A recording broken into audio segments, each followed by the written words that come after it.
계획을 짜는 거, 5개년 계획을 짜고. 그런데 뭐 짜려면 한 상태를 알아야 되잖아요, 스테러스를. 그럼 이제 실사를 해요. 스테러스 이제 그 조사를 한다고.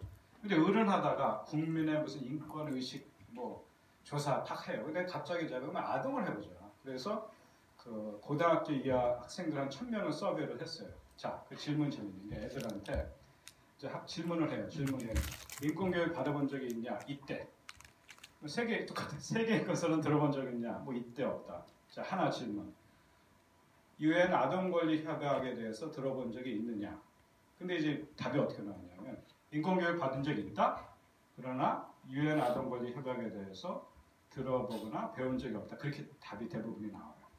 아이러니가 뭐냐면 그때 학생 조련이 뭐니 막 나라가 시끄러웠을 때예요. 사실 중학생한테 가장 중요한 사실 다큐멘트는 유엔 아동 권리 협약이에요. 그거를 안 가르치고 그거를 익히지 않고 어떻게 인권 교육을 했다는 게 이해가 안 가시죠. 이젠 이해가 안 가잖아요. 그렇죠? 헌법 교육을 하는데 헌법을 한 번도 안 읽어보고 얘기도 안 하고 이게 막 분주한데 그게 우리의 실상이에요, 사실은. 그래서 사실은 어떻게 보면은 복잡하고 어려운 게 어려운 게 아니에요, 사실은. 그러니까 가장 베이직한 거를 확실히 하고 과목도 여러 가지 들 필요는 없어요. 그러니까 여러 가지 몇 가지를 확실히 듣고 그 다음에 나머지 그냥 들으면 돼요. 그런 면에서 그렇고 이제 강의는 저 같은 경우는 이제 미국에서나 이제 주로 미국에서 로스쿨 그 다음에 이제 MBA도 하긴 했어요, 사실. 그러니까 이제 아까 우리 장로님이 이제 장로님 교수님 이장로 교수님 보면 이제 인트레스팅 하잖아요. 뭐 실무 있다가 뭐 이렇게 했다. 그러면 어떻게 보면은 I'm still asking myself what I'm gonna do when I grow up. 그러니까 제가 크면은 뭘 할까 가끔 저도 이렇게 해요. 왜냐하면 인생이 잡은 잡이고 자기가 또 하고 싶고 또는 제가 하는 일을 글쎄요. 제가 북한 인권을 계획을 하고 했을 것 같아요. 왜 아닐 거라고 생각해? 제가 관심이 없어요. 왜 아닐 거라고 생각해? 제가 관심이 그렇게 안 보여요? 얘기해 보세요. 근데 뭐 처음부터 그치 우리가 저는 북한 보통 이제 이런 걸 하는 사람 누구예요? 뭐 운동권, 통일운동하는 사람들 그분들의 영향이라고 생각하잖아요. 그러니까 보통 저는 평범하게 자랐다니까 그냥 학교 다니고 해서 때가 돼서 공부를 하러 갔고 그러면 제가 그때만 해도 80년대만 해도 우리 때는 경제통 외교가 80년대 그게 좀 뜨는 거였어요. 사실 약간 빨랐죠. 그렇게 됐다면 제가 FTA 역할을 했겠지. 그래서 우리나라 들어와서 이제 저도 처음에는 FTA 뭐 그런 거 자문을 하네 그렇게 컨셉을 잡고 있었는데 근데 이제 어느 날 그 여름에 우리가 이제 한동대는 미국식 로스쿨이 있어요. 그러니까 그 여름에 이제 그 서머스쿨을 하는데 뭐 난민 뭐 그런 거 하는 분이 오시는 거예요. 근데 이제 누군가는 이제 그 비행장에 나가서 이제 영접을 해야 되니까 이제 사람이 없으니까 제가 나간 거야. 뭐 난민이 이렇고 뭐 레퓨지 요즘 막 제가 막 흥분하면서 예수님 아인슈타인 얘기하는 거를 하고 유엔 제도가 이렇게 막 얘기하는데 하도 모르겠어. 그런데 이제 그 와중에 이제 그 뭐 케이스 스타디를 해야 되는데 뭐를 하면 좋겠냐 저한테. 그래서 뭐 아마 그때 2000년 초만 해도 탈북자 이슈, 탈북 난민, 여성, 트래피킹 이슈들이 아주 많이 알려지지 않았을 때예요. 이슈는 중요했지만 그래서 제가 지나가는 말로 아 이거 탈북 난민 그거 하시라고 했는데 이제 그거를 이제 하면서 제가 그걸 들으면서 탈북 난민 중에 많은 분들이 여성이다. 지위가 없기 때문에 지금 뭐 강성환도 되고 그 다음에 여러 가지로 이제 그런 인권 피해를 받고 있다. 뭐 강제 결혼이라든지 판결을 당하게 된다든지 그런데 자기 권리를 주장할 수도 없고 중국이나 북한이나 한국에서도 보호하지도 않고 아무도 하는 게 없다. 그러니까 누군가는 하고 싶다고 생각했는데 하는 게 없었던 거예요. 그럼 누군가는 해야 되는데 그러다가 이렇게까지 된 것 같아요. 그러니까 근데 뭐 유엔에 그때 가서 유엔 그 인권 유엔 휴먼 라이트 커미션이라고 있었는데 그때 한번 가서 볼래? 그분이 또 이렇게 인도를 하셔가지고 가겠다고 갔어요. 근데 마침 그 해가 2003년이 북한 유엔에서 유엔 그 인권위원회라고 그랬는데 당시에는 휴먼 라이트 커미션에서 북한 결의안이 통과하는 해였어요. 제가 처음 간 해가 그렇게 되면서 그때 막 결의안을 막 하는데 뭐 로비를 해야 되는데 뭐를 그래서 막 여러 나라 다니면서 이 북한 결의안이 통과가 되네 뭐네. 근데 그렇게 하면서 통과가 됐고 그러다가 이제 여기까지 와서 그 포트폴리오로 인권위까지 가게 된 거예요. 사실 그래서 아까 정세현 선생님 말씀한 대로 이렇게 계획해서 온 건 아닌데 누군가는 이 역할을 해야 되기 때문에 이렇게 온 건 사실이에요. 글쎄, 그 좋은 강연을 많이 듣고 그 다음에 그런 저는 우리 그 유명교 선생님이 좋은 선생님이 되실 거라 생각을 해요. 근데 그리고 지금 대학원에 있어요? 아니면 저희 박사에 있어요? 공익부원. 공무원입니다. 아직 군복무. 공익근무원. 다 주변에서 이렇게 말씀하시는 분들이 많으시죠. 수줍어 할까? 네, 수줍어 하시는데 지금 귀도 굉장히 빨개지셔가지고. 네.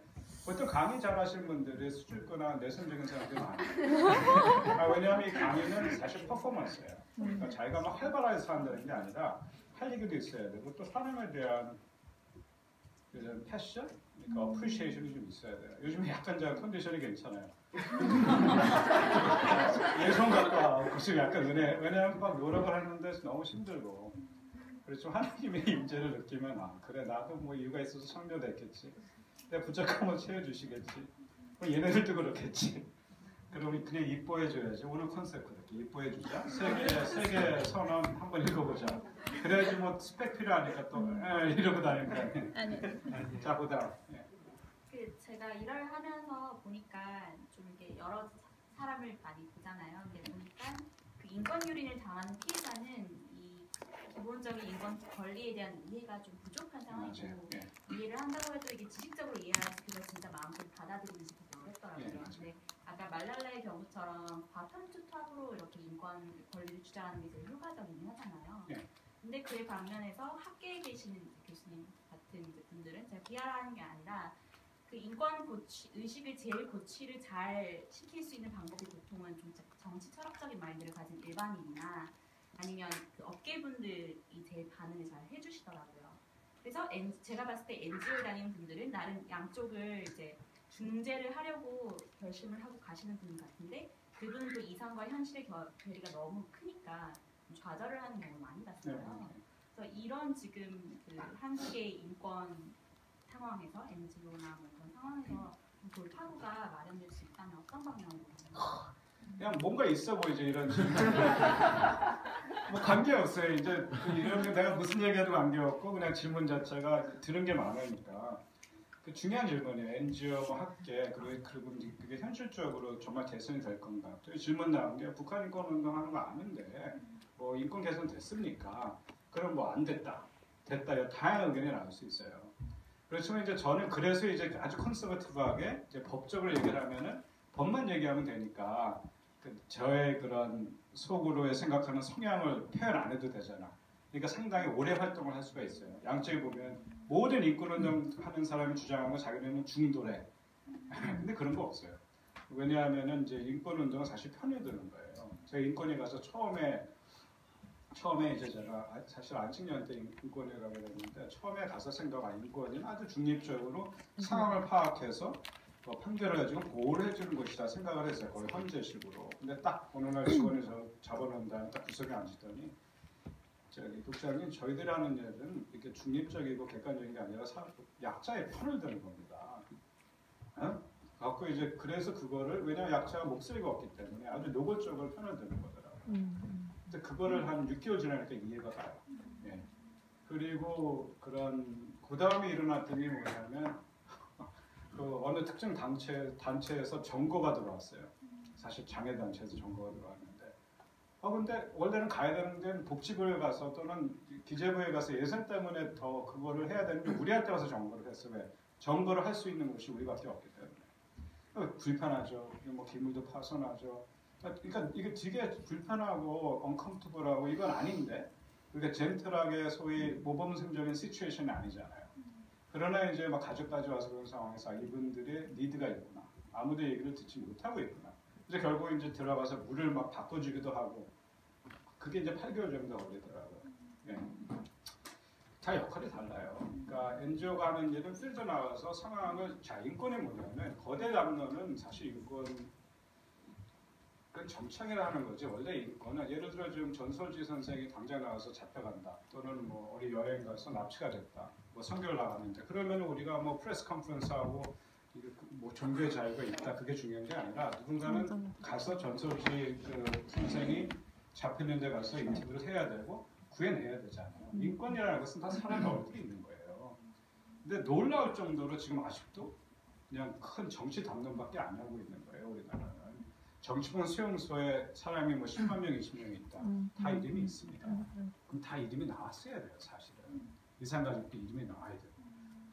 그게 그 사람의 한 사람의 철수와 영위에 제가 잡혀가면 여러분 그냥 뭐 신문이나 글 쓰고 논문 내지 말고 저를 좀 도와주러 오세요. 바이스 버사. 여러분 서로 그러셔야 됩니다. 원래 그래서 원래는 엔저 어프로치가 그거예요. 그리고 원래는 그게 오리엔테이션이에요. 사실은 인권도. 그리고 뭐 그런 게 맞고 그다음에 학자적인 게 중요한 게 뭐냐면 결국 이게 제도적으로 문제가 해결이 돼야 되거든요. 그래서 봐요. 그럼 유엔에서 왜 이런 걸 뭐 다니면서 유엔 활동을 하느냐? 유엔의 얘기를 북한이 들어요. 왜냐하면 유엔에서도 제도가 있고 또 이제 이런 얘기들이 막 이해가 되죠 지금. 왜냐하면 세계권선을 같이 읽어서 그런 거예요. 그러니까 제도가 있어야 되고 이것도 제도가 그런 건 제도가 있어야 된다면 있을 거 아니에요. 사람이 있고 그렇죠?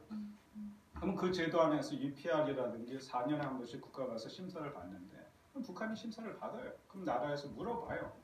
그러면 얘네들 그냥 마음대로 사람 처벌한 다음에 북한이 아니요?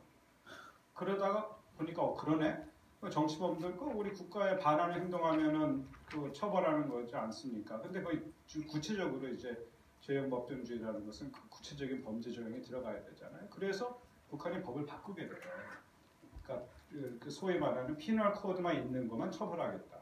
그러더니 어느 순간에 인권이라는 단어가 북한 헌법에 들어가게 됩니다. 어느 순간에 북한도 그러면은 4개 정도의 그럼 북한 얘기하면 이게 그 내정 간섭 아니냐, 그렇죠? 근데 재밌는 거는 북한이 한 4개 정도의 국제조약에 가입이 돼 있어요. 아까 이제 얘기하신 대로 사실 이거 한번 슬라이드를 보면서 할까요? 예. 오프닝 얘기했는데 아주 모범적인 지금 인터랙션이 있는 거예요. 정말 그 훌륭한 러닝 프로세스라고 이렇게 하면 돼요. 그 경험도 있어야 되고 사람도 만나야 되고 공부도 해야 되고 필드도 같이 하시면 좋겠네요. 뭐를 공부하고 싶어요? 심리학 마케팅 같이 공부. 심리 마케팅 좋잖아요. 근데 그거로 막 이렇게 톡쇼 비슷하게 하는 분들 많이 계신데 그 현실적인 문제를 해결하시면 될 것 같아요. 저도 오늘 이렇게 비교적 살아있는 가이드를 쓰는 거는 구체적인 현황 같은 거를 갖고 오늘 답을 주는 게 아니잖아요. 사실은 오늘 집에 갔을 때 내 기독교인 맞아? 또 두 번째, 근데 왜 나는 근데 내가 왜 낙태 문제도 서번도 생각을 안 했지? 얘가 하나님을 창조한 거 아닌 거야? 뭐 여성의 권리는? 프라이버시는? 모르겠다. 그러면 이분은 왜 이런 얘기했지 저런 얘기하지? 이분 교회 다니는데 왜 이런 얘기 했을까? 그럼 이런 얘기 하는 거 보면 정말 크리스천 맞아? 크리스천이 맞는다는 말이 뭐야? 그러면 이제 여러분들의 기본적으로 있는 서큐리티가 무너지게 되죠. 당연히 무너져야죠. 왜냐하면 그게 자기 게 아니기 때문에 이 프로세스를 거쳐야 되죠. 그런 게 시작됐다면 여러분, you are on right track. 당연하죠. 이걸 거쳐야지 솔리드하게 됩니다. Lord is our rock and fortress and deliverer. And in him we take refuge. 막 잘 나가다가 거기 우리 refuge입니다. asylum refuge입니다. 커피 한 잔 더 마셨어요. 더 있어야지 말이죠. 자 이제 얘기가 됩니다. 로가 아까 가이드라인, 아까 로라 그러면은 이제 기본 틀이잖아요. 그래서 데코레이션 있잖아요. 선언. 그 다음에 이제 그런 조약들이 나오겠죠. 그 다음에 그걸 이루기 위해서 기구들이 만들어지겠죠, 그렇죠? 법무부도 뭐 검찰이 있고 교도소도 있고 법원 그런 식으로. 그 다음에 거기 일하는 사람들이 있죠. 되게 심플해요. 거의 모든 것들이 이런 식으로 이루어지고 있습니다.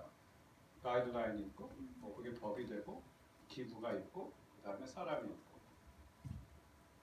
그러면 이제 국제 인권이라 그러면 그 틀에 시스터들 브라더들이 있는데 주로 다루는 게 뭐다? 휴먼 라이트하고 또 보통 전시라든지 그럴 때 사람들이 밖에 나가야 되니까 레퓨지 있죠? 그 다음에 휴머니테리언 로는 전시의 민간인 보호예요. 그렇죠? 그래서 항상 이렇게 소요 사태에서 이런 것이 가치를 맞아. 그렇죠? 그래서 그 다음에는 이런 사람들이 국가 차원에서 남을 침해하고 민간인 학살이라든지 이렇게 했을 때 거기에 대한 어카운터빌리티가 있어야 되겠죠. 그래서 이제 요즘 말하는 인터내셔널 크리미널로 이제는 북한 인권을 원래는 그냥 난민운동 그것 좀 도와주려고 그랬는데 하다 보니까 이런 것